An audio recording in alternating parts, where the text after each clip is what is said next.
if you're just joining us, I'm Bret Berg from American Genre Film Archive. I'm the head of theatrical, and I wanted to gather everybody here together today because, well, it's always nice to see everybody's faces, first off. So thank you again, all of our panelists, for joining us. But I did feel like I wanted to give the community a sense of like, okay, now that we're all coming back, how does everybody do what they do? And how can we take this last year of reflection to kind of maybe change up the way we do things? Because I know not everybody has been successful with genre repertory in the past. You know, some people have tried it at their venue and they may not have unlocked the secret to building a community around it. So that's my key takeaway, is that without the community building, it's hard to do genre rep and have it be successful. But why don't we have everybody here introduce themselves, and we'll start with an icebreaker question. What was the very first show, if you can remember, what was the very first repertory show you booked? And then after everybody answers that, we'll go into a quick keynote presentation about what AGFA's been up to in the last 12 months and an overview of our stuff. But we'll start with Cristina. You're in New York City, but that's not where you saw your first repertory show. Where did you start getting your chops, and do you remember the first show you booked? Yeah, I was thinking about this because luckily you gave us some advance warning. So I had, I didn't have to do instant recall right here. I actually started programming at my campus cinema at University of Florida, which is where I learned that programming was a thing. It was because when I first started going to school, they were playing great stuff. And then all of a sudden they were playing shit. And I was like, what's the deal? And it was like, oh, this is student run. I can join this. And by my senior year, I became the director of the program. So the first thing I could remember putting together was, because I had the catalogs from distributors. Like then you just have like printed catalogs that you could like thumb through. So I think that I had the Women Make Movies catalog, and I was like, I'm going to do a program of shorts. So I did like Illusions by Julie Dash, a few other things. Like there's this one called The Meeting of Two Queens, where someone edited, I think, Greta Garbo and Marlene Dietrich as if there's like a love affair. I can't remember what else was in that program, but it was a couple of sort of like shorts from the Women Make Movies catalog. Okay, Miguel, we'll go to you. It's probably no surprise that the first movie I booked was Bride of Frankenstein. As far as repertory goes, this was for the library. So I used to do screenings at the public library, and that's something I continued for a long time. It's been a while, but I really enjoyed that. And I had wanted to share film since I was a kid, so being able to do that for an audience was a drug that I've never quite recovered from. And so now, as we'll talk about over the course of this, I work with lots of different events and lots of different organizations. So I have lots of piecemeal experiences with what has happened during the pandemic. But yeah, Bride of Frankenstein was my first. Awesome. Okay, Ross, let's go to you. Sure. Yeah, I just threw a mask on. I got my staff, my assistant Dominic's running around here doing some work. So I'm vaccinated, but we're still wearing masks around here. Anyway, yeah, it's similar to what Cristina said. When I was in school, I had worked, for crappy Midwest movie theater chains. But then when I went to college, I discovered the sort of, student film society, and joined on pretty quickly as a projectionist, and then kind of worked my way into the the board of directors and the booking team. And, I wasn't necessarily in charge of the organization, but I did, pitch a lot of things and filled in a few holes in the calendar.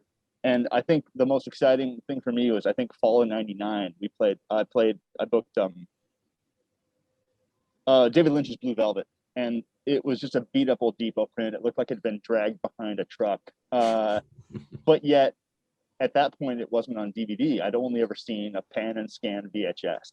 So to see Blue Velvet, even in the state it was, on a scope print, was beautiful. And it, kind of opened me up, like, I can do this. I can see the movies I've always wanted to see, and I can play them for other people. And I play these movies and hundreds of people show up, and it's really exciting. So that's the first one that jumped into my head as to, like, what would be the first one for me. Mm-hmm. And Keith, do you remember?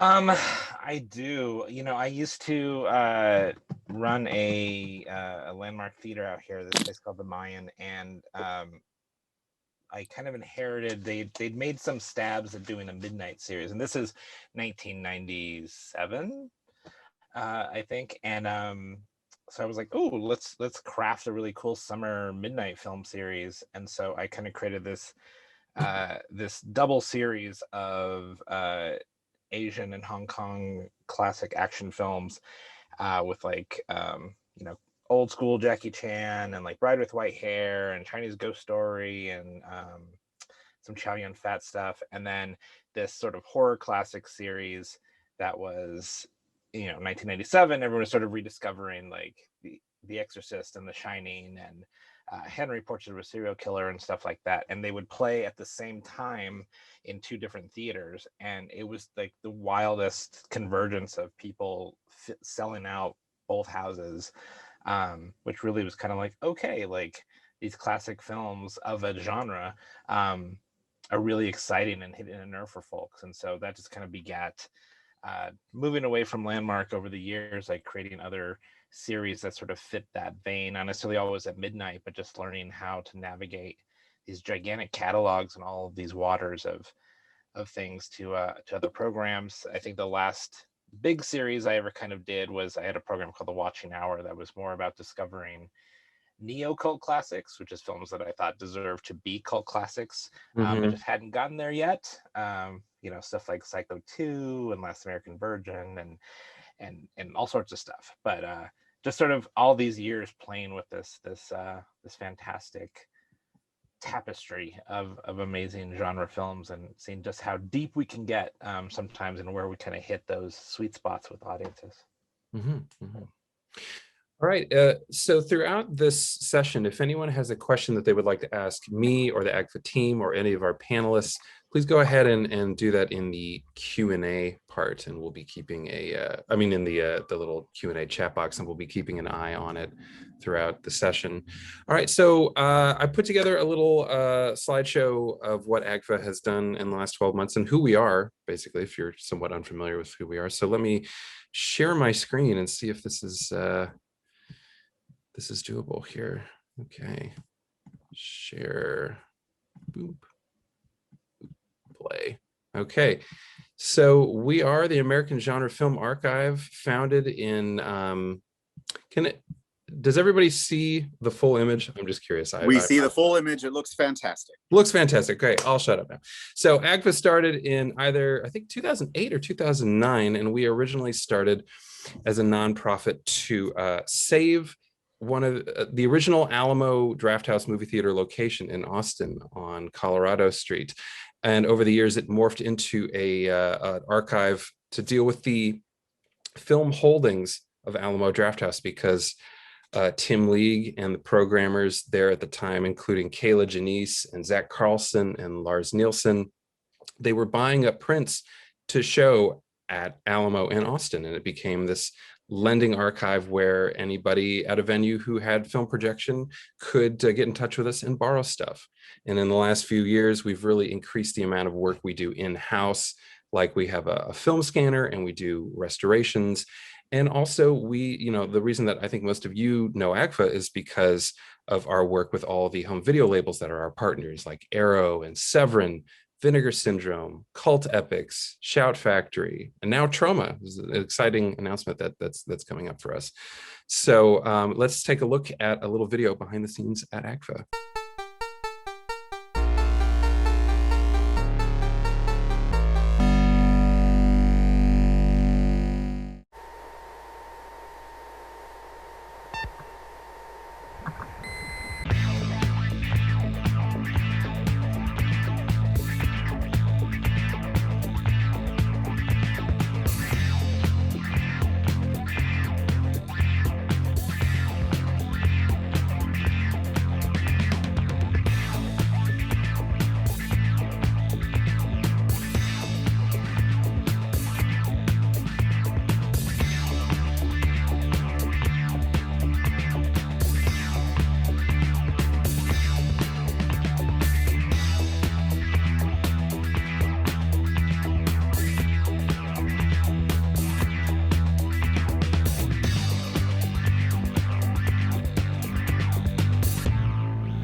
This is one of our amazing bench photos, I believe, taken by our print traffic manager and expert film handler, Ivan.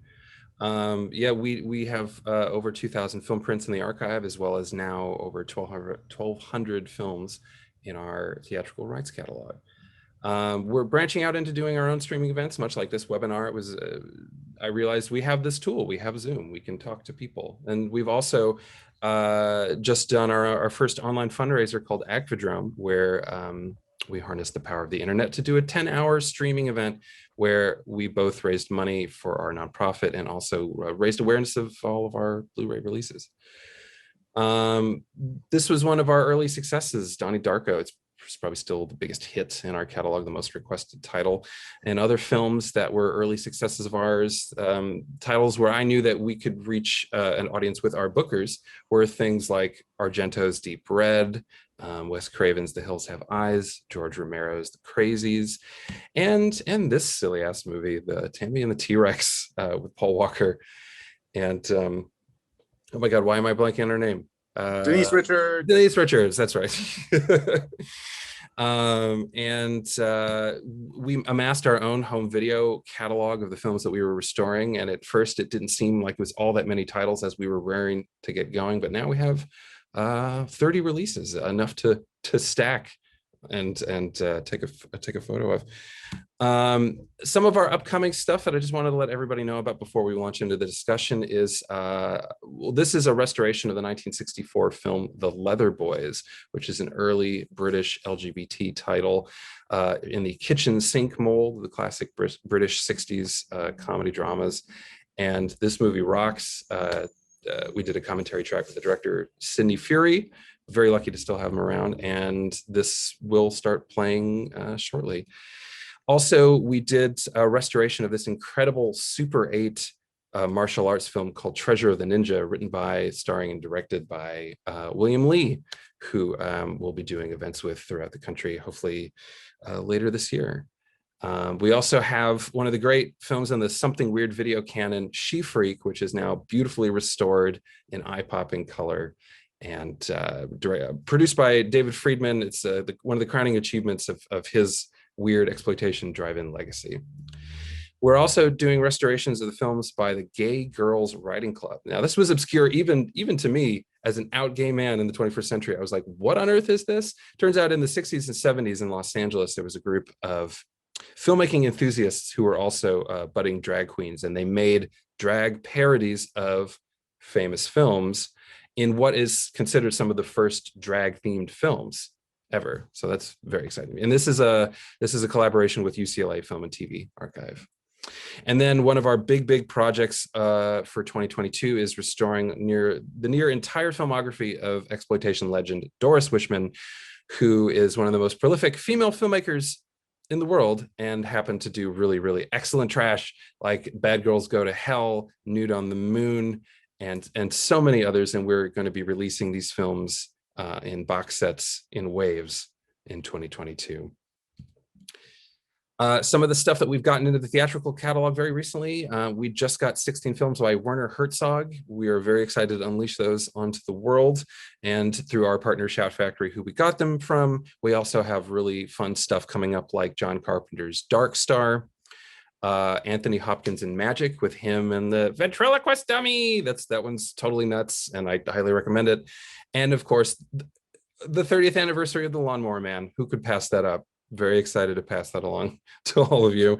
And then, of course, we are bringing on the Trauma catalog as well, featuring classics like Toxic Avenger, Class of Nukem High, Terror Firmer, Romeo and Juliet, including also obscurities that they did not make themselves, like Buddy Giovinazzo's legendary infamous Combat Shock, and 1990's Death by Temptation, co-starring Kadeem Hardison and Sam Jackson, and I'm forgetting who else is in it, but that one is really fun, and that one's been off theater screens for a while. Very excited to bring it back.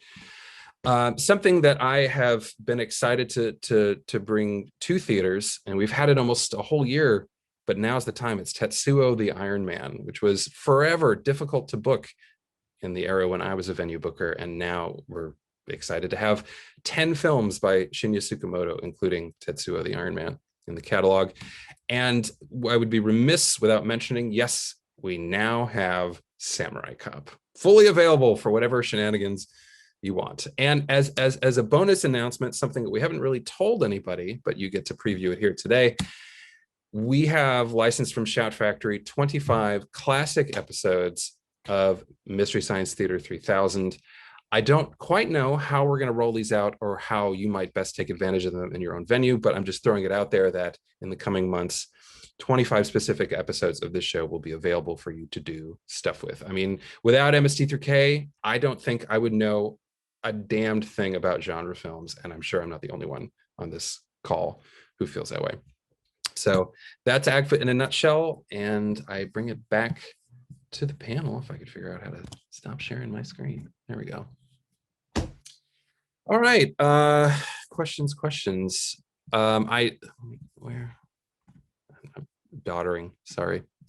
The first question I had to everybody here on the panel is, when you're putting together a program of genre repertory, do you go with your gut or do you use data? Like, do you test market selections with your staff or with friends or with the audience? How do you select the films you do?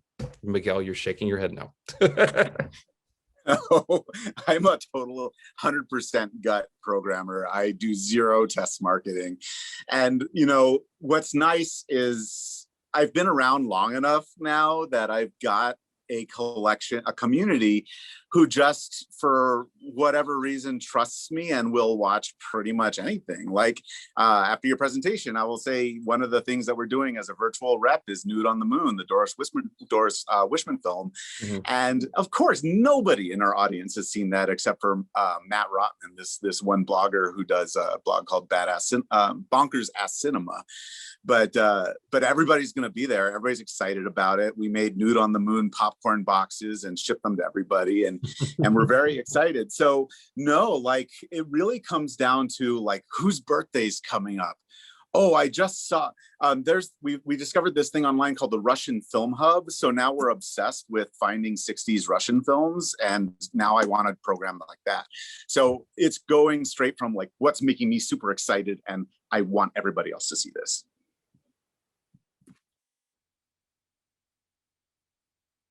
I'm done. Sorry. All right, I guess I'll jump in, and I'll second the gut thing, because I do think that sometimes you're, you know, kind of like, well, I want to see that, so I can't be the only one, you know, and like no one else has shown that, and I would love to see it with a crowd.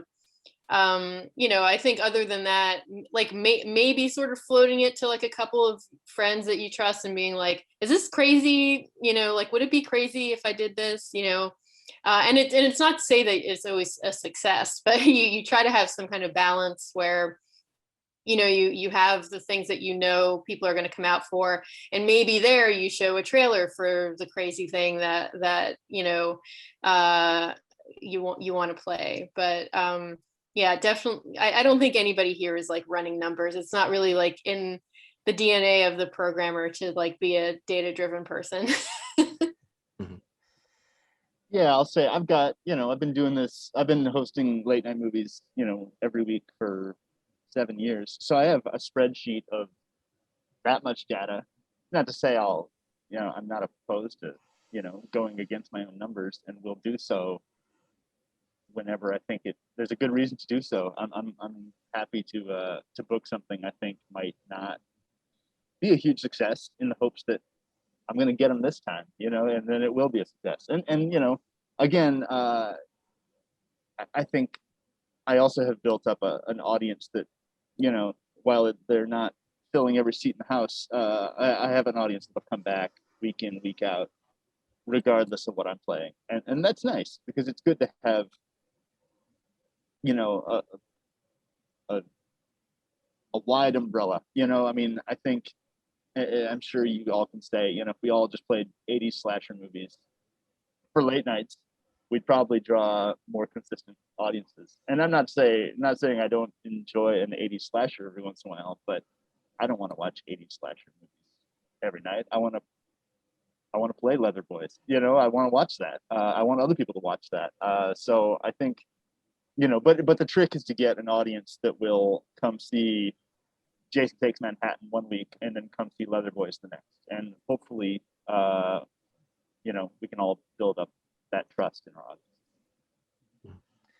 Yeah, I think it's a balance of obviously trusting your gut, but also getting your audience to trust you, and the other programmers, however you do at your theater, and just sort of like take that leap of faith a lot of times. You know, with the drive-in that we put together here in Denver, it's actually kind of a high pressure programming situation because we work on the venue with the city, and it's a 350 car capacity, which means that's a lot to get people into. And so because of that, the flavor of the films we're bringing is definitely the like tried and true cult classics, Princess Bride, Jaws, all that stuff. But then as the programmer, I'm like, as that's exciting for a lot of people, that'll get the 350 people in, 350 cars, but what's the extra special sauce on top of that that can bring a new movie to some of these folks? And so like this year, I think over quarantine, I started noticing what people were watching or what made them feel good to sort of like go back and watch, and started looking for the odd films that I hadn't thought about in a while, or that people were just really latching onto. And for me, it was Don't Tell Mom the Babysitter's Dead. I was getting a lot of chatter for that movie. And I saw some people doing like recreations of scenes and like using, you know, I'm right on top of that rose as a quote a lot in things. And noticing that this year right now is the 30th anniversary of that film, I was like, well, let's see, if I have to fit a title into this drive-in that I think could be the next cult classic, let's give it a shot. I'm going to put my chips in on this. So program that for the drive-in. It plays next week. It's not sold out, but it is moving very quickly. So I'm feeling like that. Oh, my gut reaction is like a good one. And I'd like to hope that that can not only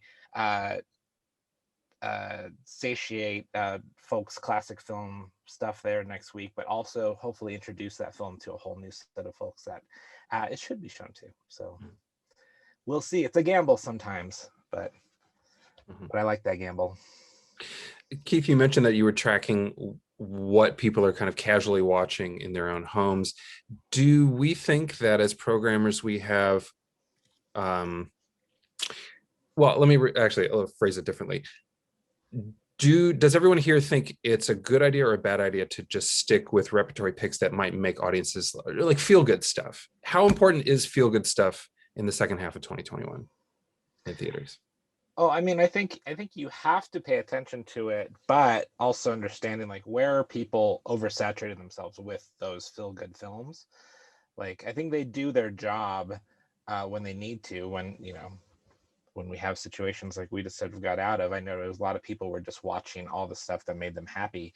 But, you know, when I have to program something like a drive-in and with that amount of people to try to get in, you have to, it's just a balance. Like, you just have to have the, like, what is going to make people, what's going to hit that spot that people get really excited by, and then follow that kind of idea to like, but if you liked this, you're probably going to like this and you might not know it, kind of thing. So, but I think we just definitely have to pay attention. And also some of this feel good stuff, we're like, how accessible is it to people outside of going to movie theaters? And it may be what everyone is really watching, but by the time you play it in the theater, they may be kind of done with it, or it's like, oh, but I'd rather watch that at home for myself.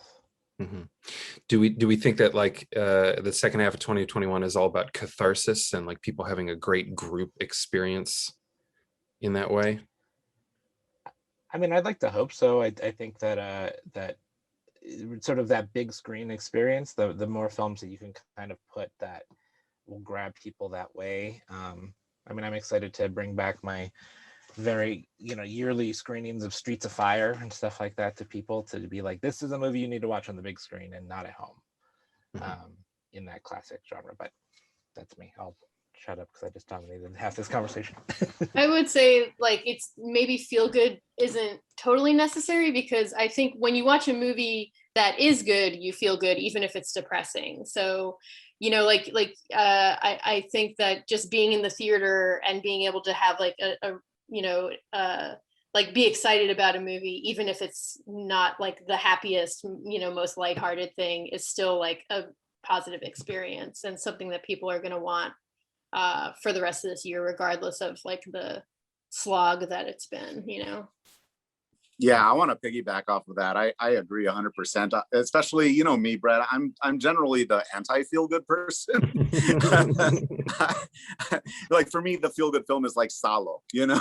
So for us, you know, what's made us successful is about the conversations you have off of it. I think one of the things that's very telling is when we surveyed our audience, when we knew we had to go. This is for Horrible Imaginings, by the way. When we knew we had to go virtual. We're like, what is the most important thing to you about our film festival? And almost 99% of the answers, and this was a write-in, not a multiple choice, was the lobby. Our favorite part of the film festival is coming out of the theater and talking with other people about what we just saw in the lobby of the theater. And so like trying to emulate that conversation, you can make that the feel-good part, as opposed to necessarily it having to be like Tammy and the T-Rex for the 30th time, which is great. I love that movie and I love that, but you know, I want to show some, you know, Tetsuo the Iron Man is not a feel-good film. So no. but it is a catharsis. I happen to bring it up not only because it's in the catalog, but in April of 2020, it was one of the first movies that I saw during the beginning of lockdown that really made me yearn to go back to the theater, because I was like, this really slayed me at home. I cannot wait to see this in a room with like 70 people. That really appeals to me. All right, so let's start getting down to the audience questions. Bill S. asks, as a programmer, do you struggle with programming a film that you may not like or you don't see the value of, but which has an audience appeal? How do you deal with your own blind spots?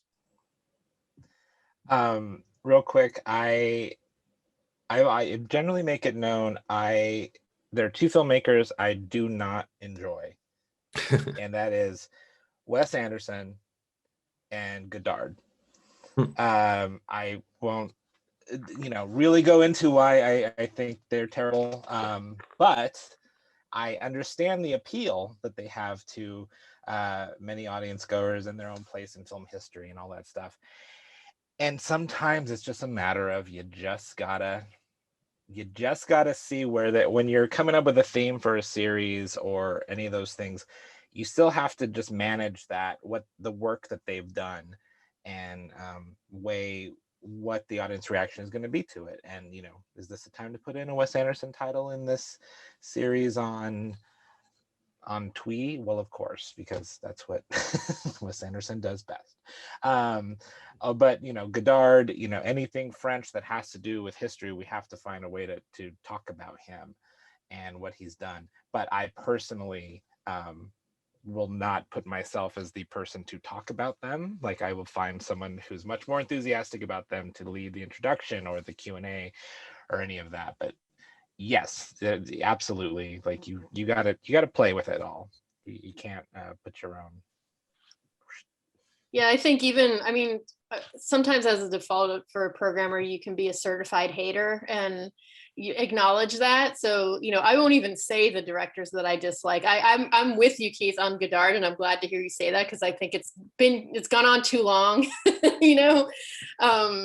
Yeah, I feel like it's not like you have like a moral opposition to a person. You're just kind of like, I get it. Like, people like that. It's not for me. And exactly what Keith said, let somebody else, like, I could never speak like pretend to like something and like go before an audience and be like, get psyched for this movie. Like that would never be me. So yeah, that's the key thing, is like find somebody who is enthusiastic and put them out there. Stay far away from actually promoting it yourself.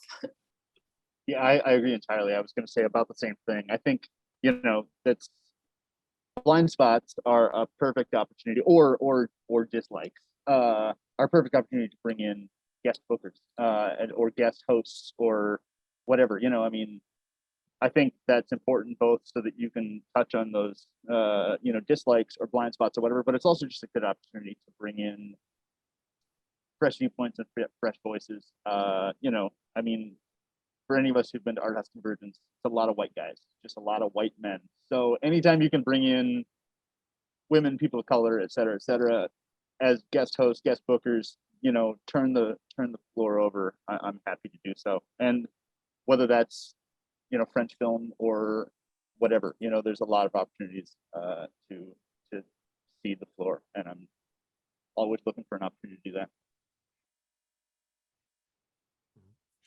All right, Max Posderac in the Q&A also has a question that I wrote down on my own list, and that is hits versus obscurities.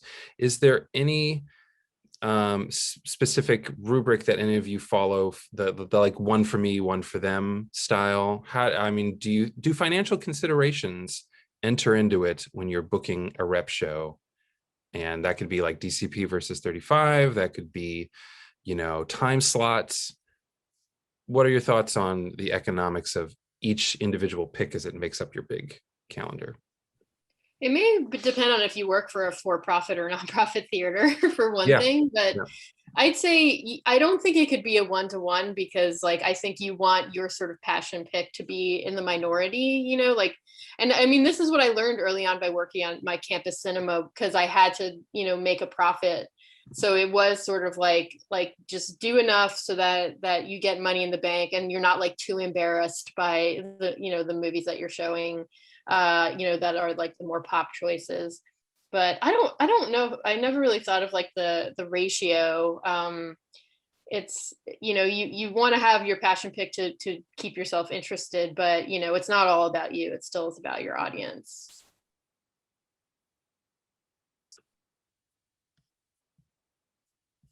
Did anybody you know, else under normal circumstances, yes, I think you have to, you know, kind of plant some seeds that are going to grow financially in order to, you know, offset maybe some more daring choices. But I think right now, running in, you know, the limited capacities and things that probably a lot of us are going to be running in, I feel like right now is a great opportunity to push that weird stuff. I mean, if I'm only going to go to sell 42 tickets in a limited capacity environment, like I don't want to book the big thing that I might sell 200 tickets for. I'll save that for later, and I'll book the weird stuff right now. I mean, if I'm only going to sell 42 tickets, I might as well sell 42 tickets to a weird one. And so I feel like this is an opportunity to do something creative. Yeah, I'll bring up someone. We have a really great programmer that works for us, Teresa Mercado, who has a great series called Scream Screen, that in normal times is a quarterly. She comes up with a theme and brings a selection of horror films, and we kind of definitely eventize it with bands that play before the films, and she does costumes, all sorts of stuff. In a virtual world, or in a I'm going off mute. pandemic world, I'm warning that I have a connection problem, it seems. We were trying to figure out how to do something like Scream Screen in an exciting way, and she came up with a couple of great things, which is basically secret double features or multiple films in a package. And we worked with you, Bret, with some of your titles, and had a really great successful. She wanted to concentrate on Amityville as an entity. It just seemed like time for her. She was just like, Amityville is like what's right now in her mind.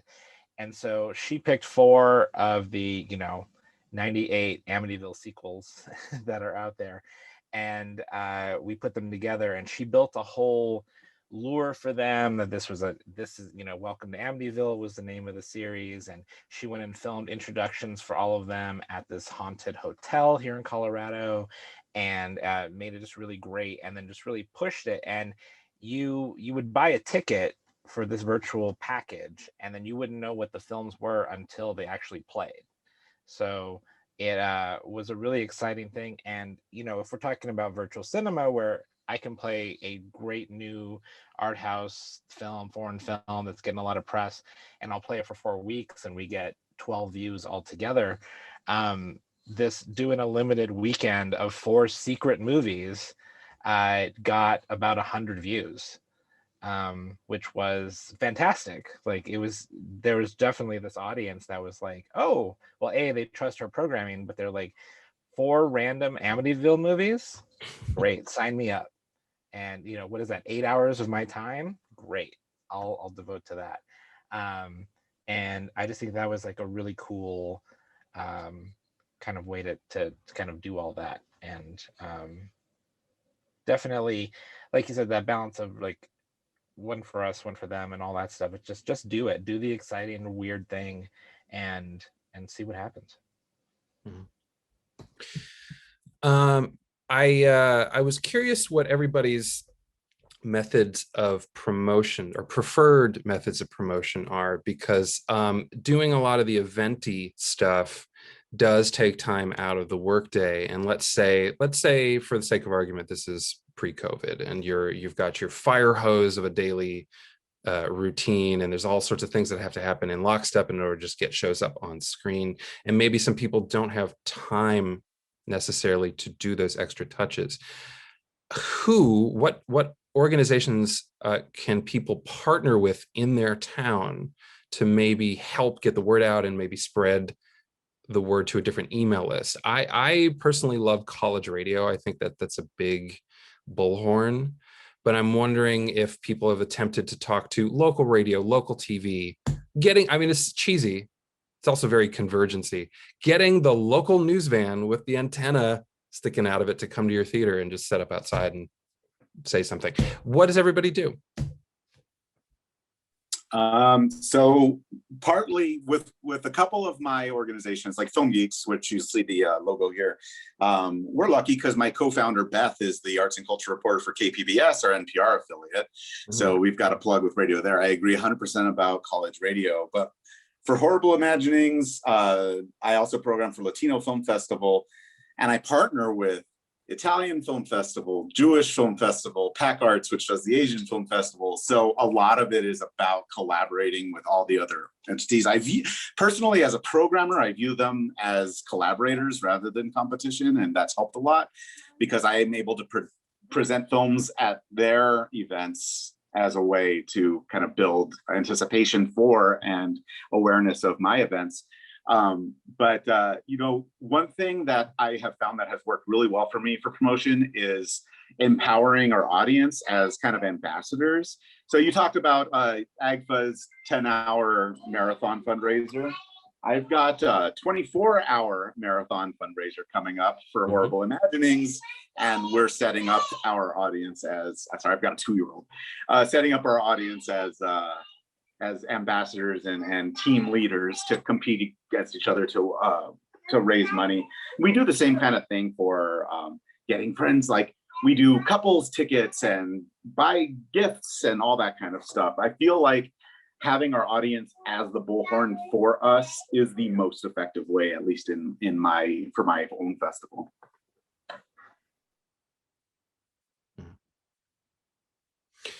Okay, this is a question from Andrew Lynn. How do you feel about tying new releases, like first run stuff, in with more obscure rep films? Have any of you found that thematic pairings are a good strategy? And does a general audience need to have a thematic connection in order for them to get it, let's say?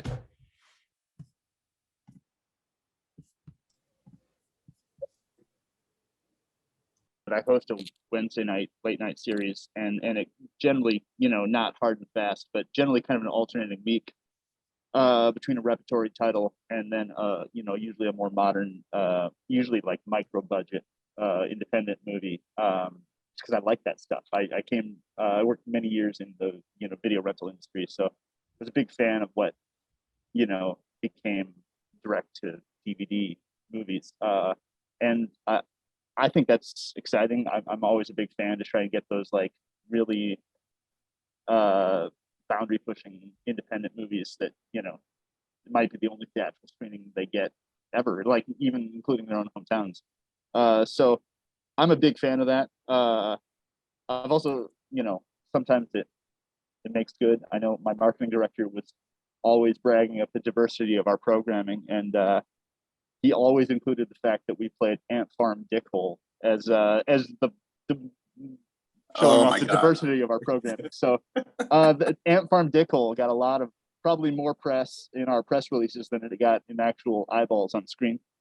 I also like stumbled into the accidental US premiere of Bags in the Fast Lane from Australia because the festival it was supposed to be premiering at canceled their screening because of some sensitivity about the title in their programming.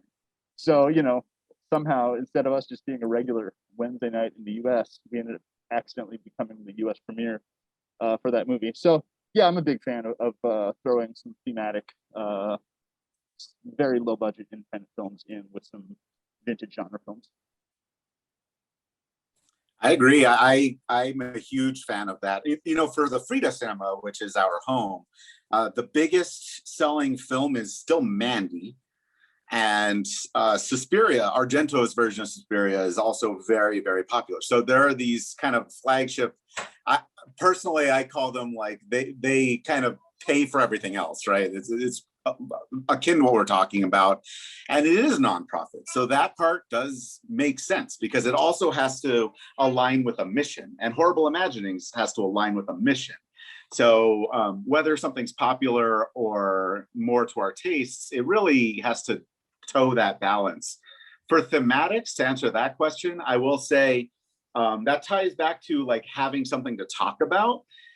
I am huge on thematic, bringing things together with a theme, but that's less for the viewing experience and more the same way, Bret, when you asked us what the first repertory film we programmed was, it's almost a way to have an icebreaker to lead into the conversation with an audience, connect the audience with the talent and all that kind of stuff.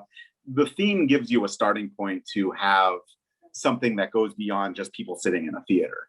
And that's why I like that. Okay, Paula from Cinema Detroit, and then someone else had a very similar question here.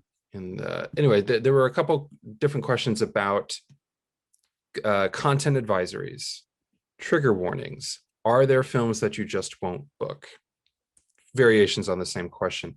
I'm wondering in 2021, now that we've had several years of roiling discussion in the community about content advisories and stuff, what's everyone's best practices at this point for dealing with that question?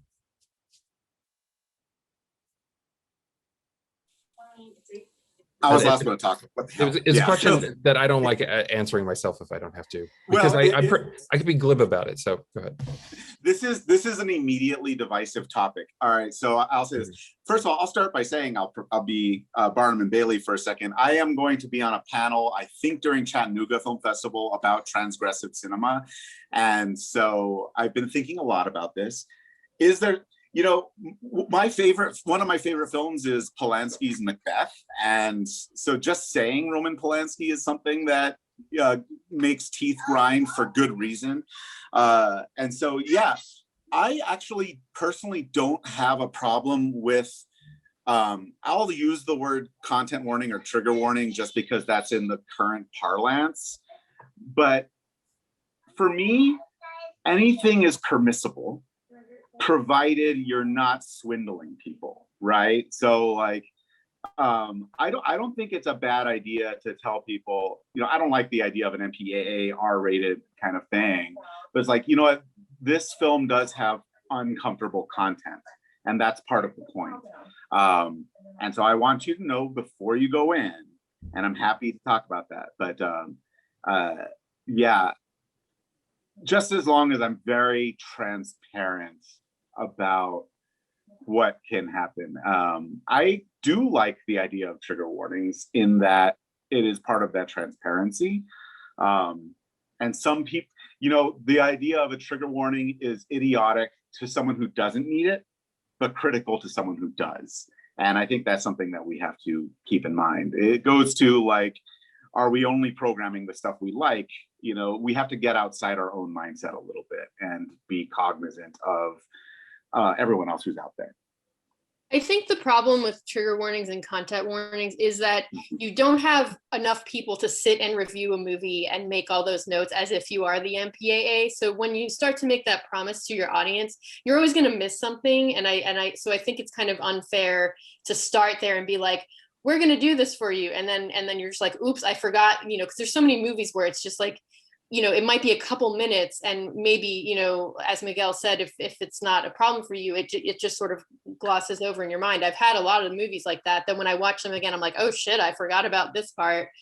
So that's sort of, I think, one of the big things is when it's not glaringly obvious in a movie and you don't have enough people to sit there making all the notes and being able to take those, like, it's a hard promise to make to people.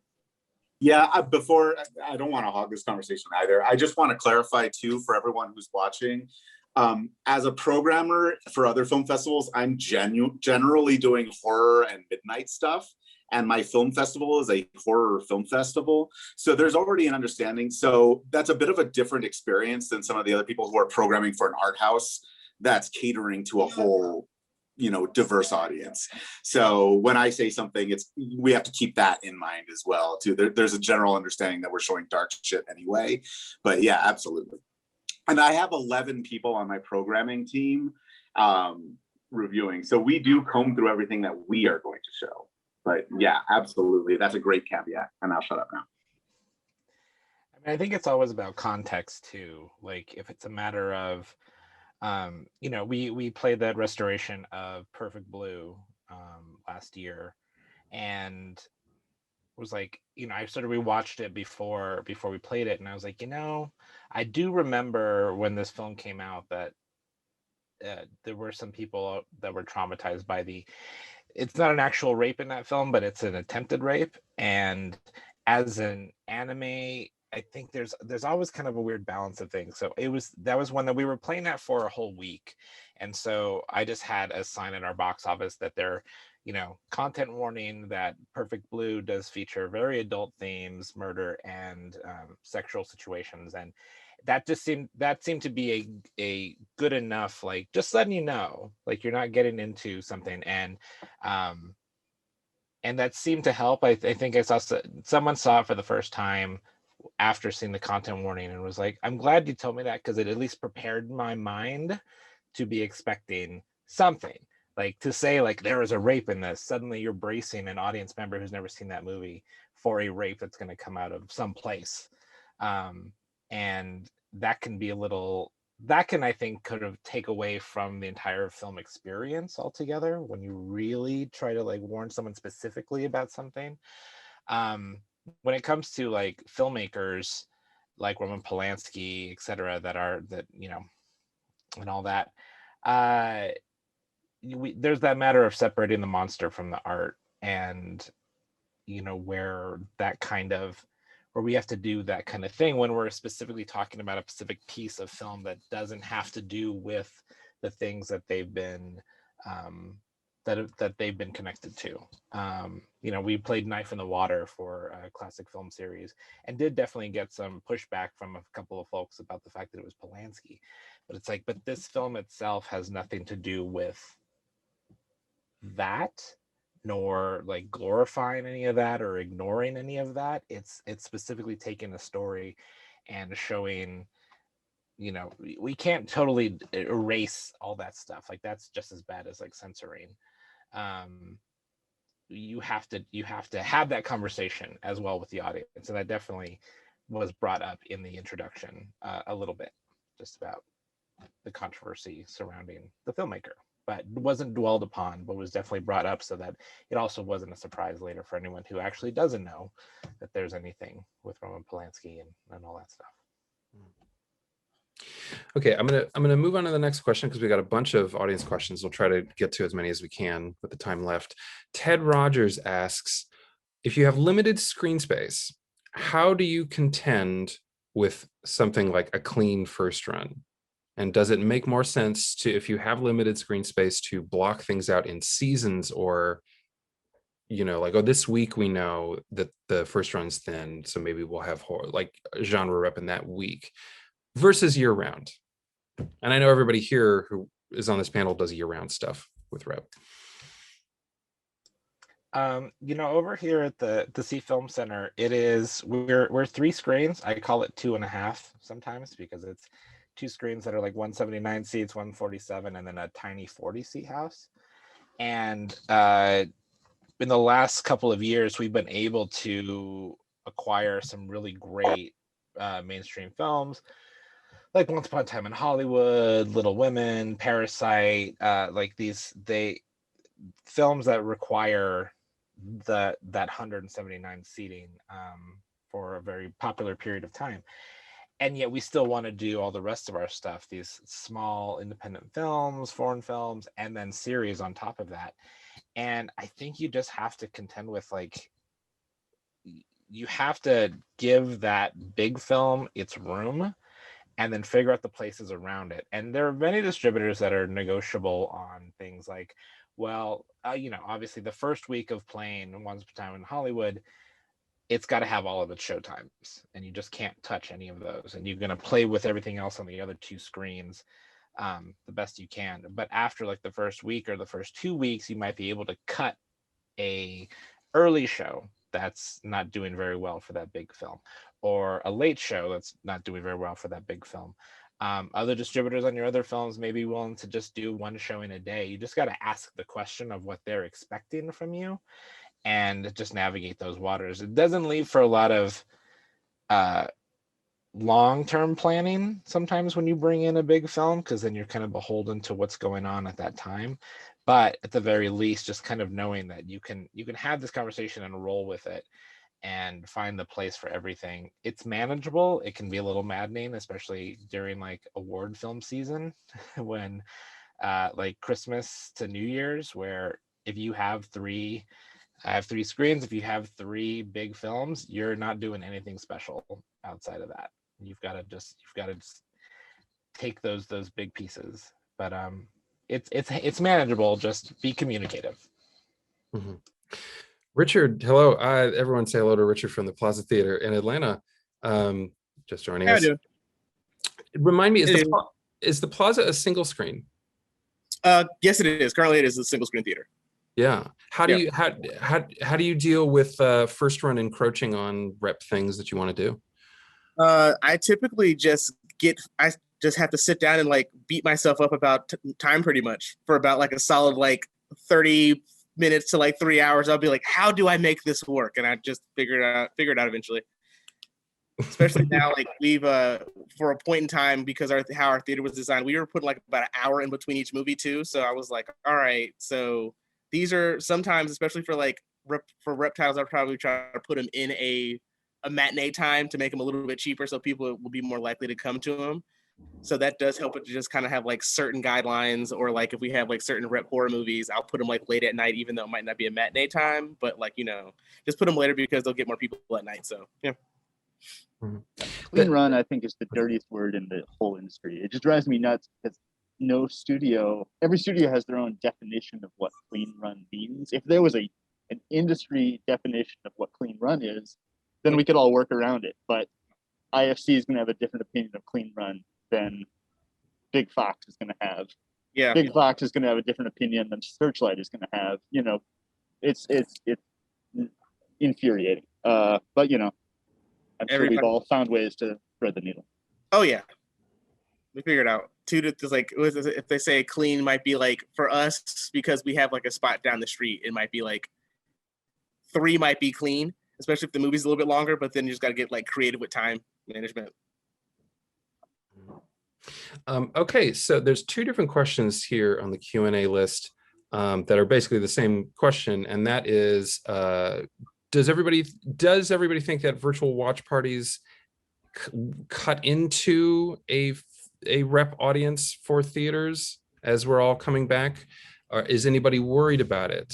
Is anybody concerned that because watch parties often aren't licensed, like say on Twitch, for example, that cuts into everybody's business? Nope. I'm also not concerned about it. Yeah, I hosted one every week for the first 12 months of the shutdown at customer request. And, early on, I might have had 50 or 60 people watching. By the end, sometimes it was just me and one other person. So I think the screen fatigue is real, and I'm hoping the real life movie screens will be way less fatigued.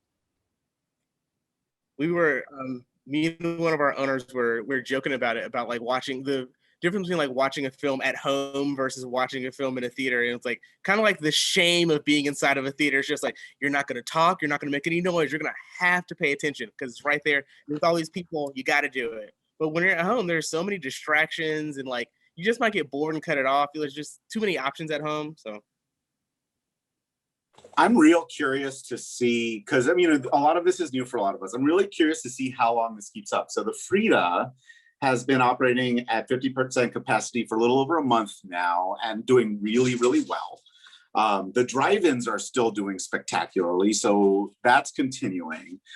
But, you know, I was talking to Logan, the owner of the Frida, just yesterday, and I was like, you know, is it the excitement of being back in the theater? And because it doesn't matter what the title is. They're at 50% capacity, but to the point earlier, it's all sold out for the 50% of seats that are available for pretty much almost everything. And it's like, what is that? How long will that keep up? Why is that? It's really hard to tell. So, but yeah, you know, watch parties are still a thing, but it's a totally different beast. So I don't think it's really going to be a threat in any way. Okay. We also have two different folks who have asked questions about trying to track down foreign rights for movies.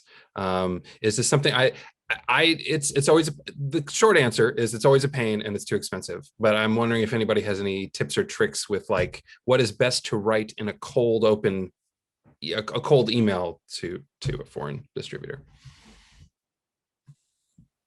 The hardest thing is for me, Brett, you're not going to be surprised. I always like to show like really off the beaten track stuff.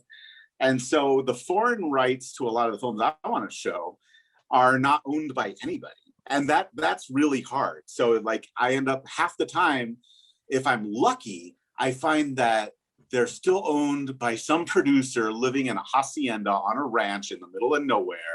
And I somehow get his email address, and I had to start, cold opens have to be like, hi, I work for a museum or UC San Diego, like something, we have no money, but we'd really love to share this piece. I mean, what was it? There was one film, it wasn't a Ship of Monsters. It was something like that, La Nave de los Monstruos, where they were like, oh, well, we'll let you show it for $2,000. And I was like, oh, well, we're just a art house working in conjunction. We're showing it. A lot of our audience is lower income in the barrio in San Diego. And they're like, oh, well, yeah, you could have it. And then they didn't charge us anything.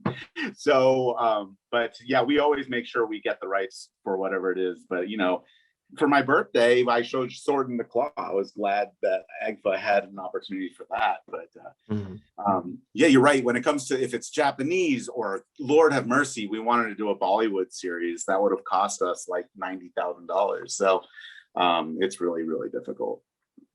Mm-hmm. Frank has a question. Frank out in Quebec asks, although we have Fantasia Festival out here, as far as theaters go, it is pretty bleak when it comes to genre films.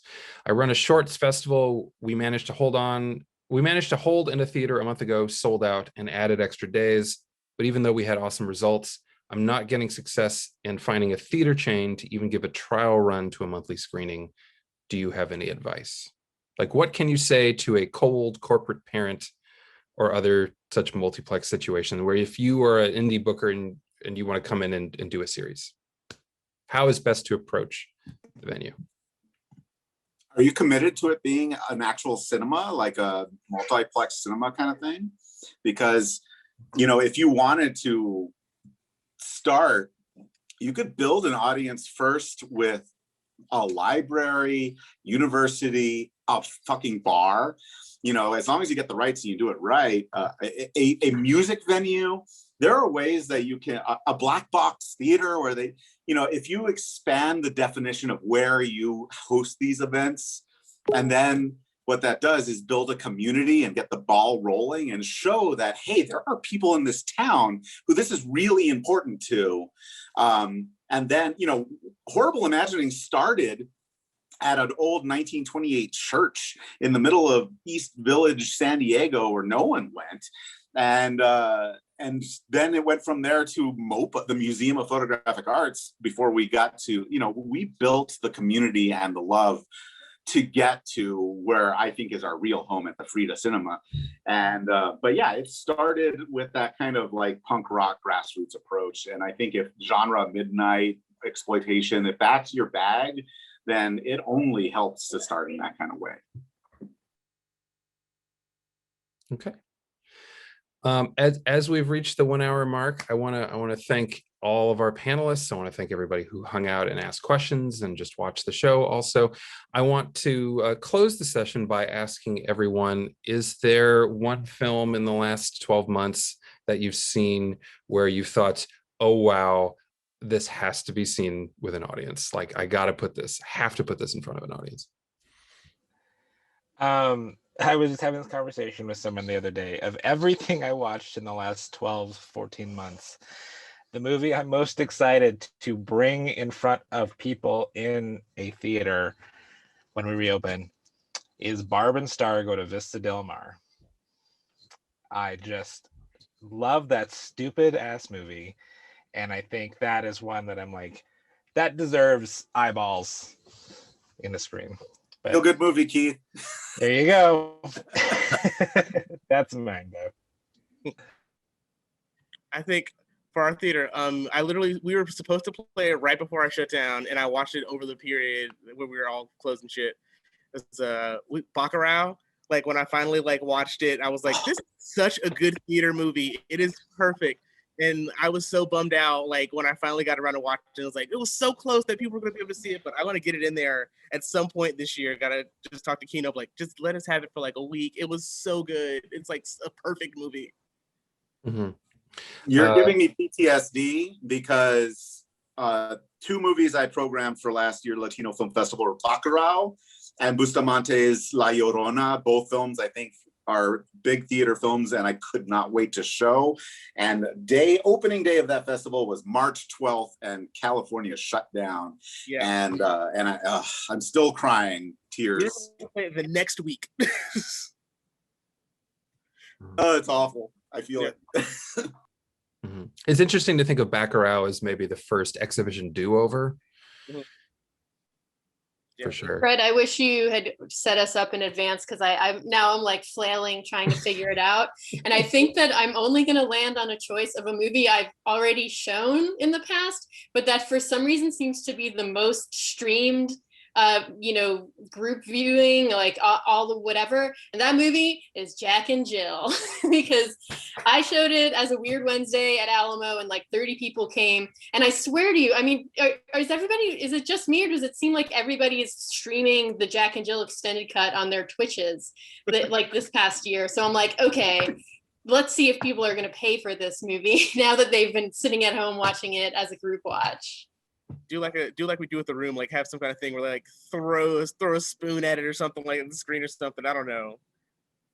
Just have live cockatiels flying around and say, "Where were you?" Oh, that'd be great. That and Cats. Double feature with Cats. Yeah. Funny. Ross, I imagine you've got a couple banked. Yeah, it's strange. As far as the one I'm most excited about getting on screen is not necessarily a repertory film, but something I was planning on patterning a little repertory around. But it's Richard Griffin's Before the Night is Over. Just a glorious, micro budget, haunted gay bordello film. Period piece, but shot with no money, but yet it looks great. And we did a virtual thing for it, but I want to play it on screen for real. Male nudity. I don't think there's nearly enough male nudity in any films ever. So always happy to get dicks on screen, I guess. So that's what I'm excited to do. Yeah. So if anyone was curious what the secret to building and sustaining your genre audience is, I think we've landed on it. Dicks on screen. Dicks on screen. I mean, I won't complain. Keith, did you already chime in on this one? Oh yeah, Barb and Star. Oh, Barb and Star. That's right. I mean, we go with that. Saint Maud, we were doing the big thing just before shutdown. We built the whole series around that movie opening, and glad it came out and people could see it on streaming. But I think that film deserves an in-theater experience for folks. And We whole got to bunch of play it stuff. actually. It's pretty cool. Yeah. Okay, yeah, good. Mhm. But yeah, those are my choices. In closing, I guess my big advice for anyone who wants to start a series and maybe hasn't started it yet in their own town, again, explore all possible local media opportunities. Do not be afraid of the Channel 5 news van. I actually think that's kind of fun, and I do want to try that myself in coming months. But also don't be afraid to talk to your audience and get a sense of who they are. Like if you do your first show and 10 people show up, literally introduce yourself to those 10 people and go like, hi, I'm Bret. What do you like? What do you want to see? And then just kind of get a sense of where to go from there, because not everyone's going to have a sold out show the first time. And be patient, because with regularity, with frequency comes an audience most of the time, I find. So again, thanks to everyone involved for joining us here today, and we'll continue the conversation on email. Everyone hopefully has got my email, bret.berg@americangenrefilm.com. I'm sure everyone else on the panel, if other people had questions, I could forward it to you if you're interested in answering them. Thanks again, and we'll see y'all later. Bye. Bye. Thanks, everybody. Thanks, Brett. Bye.